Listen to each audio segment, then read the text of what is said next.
Alright, so this video, for obviously you read the title of it, is going to show you how to do the rock candy glitch in Earthbound, and it's pretty stellar little glitch there. So if something that you want to do, well, you sound like one smart cookie, and I'm going to walk you through it. You can do it once you get to TheLunatikGuy, but I like to get to Scaraba first before I try to do this because it kind of gets everything in line. Let's get it done. You're going to want to first get yourself a rock candy. The first one you can get it is in TheLunatikGuy. So you get to TheLunatikGuy, where old Princess Pooh is from and all that, and you walk, and this is after you've been to Foresight and got the carrot key and you get inside this cave here. You want to do your little doodle-daddle through here, up this ladder, up this rope too, walk around and drop down this first hole you see.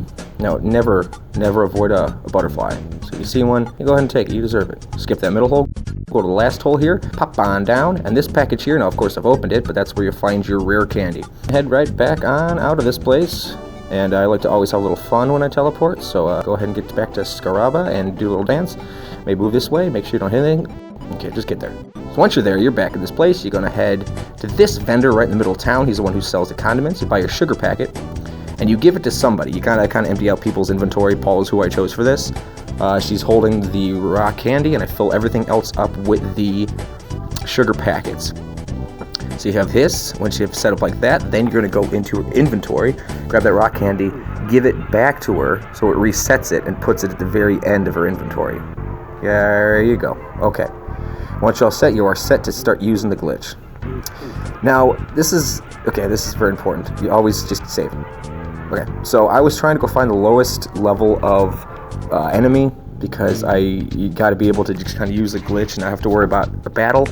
So I'll save you from making the mistakes. Zip, zam, zoom. I went to Onet because that's the earliest enemies, and for some reason I'm the idiot in the room who forgot that it's auto battle. So after making that, I thought I'd go to this cave and fight multiple ones, and who knew that you win on multiple things if you leveled up enough. So I thought, you know what, one more try. I'll try even more multiple, and of course you've guessed it. There you go. Okay, so can I try one from the back without the green? Yep, still beat him. So off to Tucson, back into the cave.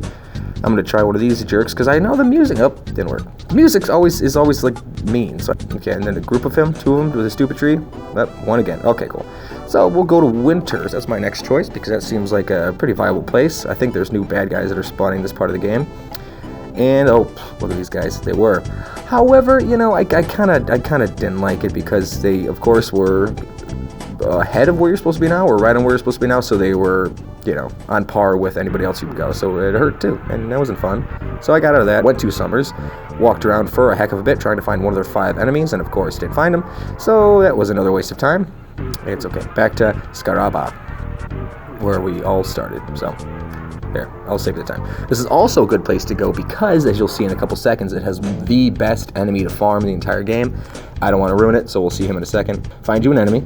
Then you're going to go to activate the glitch. Whatever is, you have everybody defend, but you have Paula use that rock candy. And I do one at a time. So I do Ness, then I run through her whole inventory, go to Paula, Jeff, etc.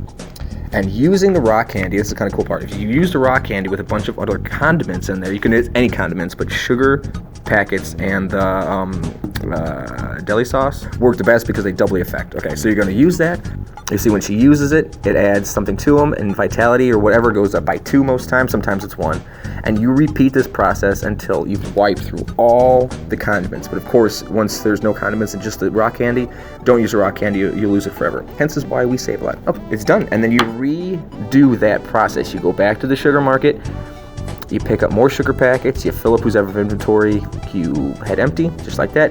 You give that rock candy back to who's ever holding them, puts it at the rear of it, and then you just cycle through your characters. You just kind of work your way through the entire thing. Now, the best part of this area is this little red bug right here. See him walking around? His name's something or other, don't really care. 9 times out of 10, you run up to him, it's a green squirrel, and you beat him right away, and he gives you 20,000 some experience points, which is 82,572 if you have just one character, which is a lot. So if you're at this page and you feel like you need to grind a lot, you just do laps around this place, and every couple minutes either they pop up right away or sparingly, but they always pop up. Okay, so you're going to repeat these things with Paula, Jeff, and Pooh, going through the exact same motions. There's no difference. All I did here was I used Jeff to check out what this guy's weaknesses were, and I paralyzed him. Just do it over and over again, walking around, and of course I found another one of these stupid red bugs because they're everywhere. You get it again, this another little 20,000 boost. Now I'll show you exactly how big what the rock candy does to their stats at the end of the video. I just kind of repeat it here too, so you can kind of understand what goes through. Again, see, the jar of deli sauce is the other thing that doubles the outcomes of the, you know, vitality or speed or IQ and all that. Don't forget to save. Always save. Alright, so we're going to go back to the desert, and I'm going to repeat these steps with the other people. So here we go. Now when Nest goes up, everything is pretty much the same. Guts go by 2, the spike by 2. But once you get to the HP and XP, and you'll see it in a second here, it goes, whoa, 173, and what's the PP? 55. And Paula, 52. Everything else is kind of the same. Defense by 1, offense by 3. These are pretty standard. These don't spike a lot. That's pretty good for Guts. And then you Lux 2, and then you go to HP, and it's 30, and it's 58 on the PP, which is nuts. Next to Jeff, you know, he's level 50 now, and rather than jump a couple like they normally would, he jumps up by 118. And it's very inconsistent of how much it does, but you can repeat this over and over and over again. And how many is there in your inventory, like 10 or 14 or so? If you use like 58,000 rock candies on one character before they level up, and then level them up, they will jump immensely. Or you can do it a bunch of times, one level at a time, one group at a time, like I do, however you want. And that's how cool it is. It's that simple. Any questions on how to do it, hit me up in the comments and I will walk you through it. If you like videos like this, I will make more like them. If you hated this video, well, maybe you just need a hug. We all need hugs once in a while. Okay? Well, thanks for watching, guys, and later days.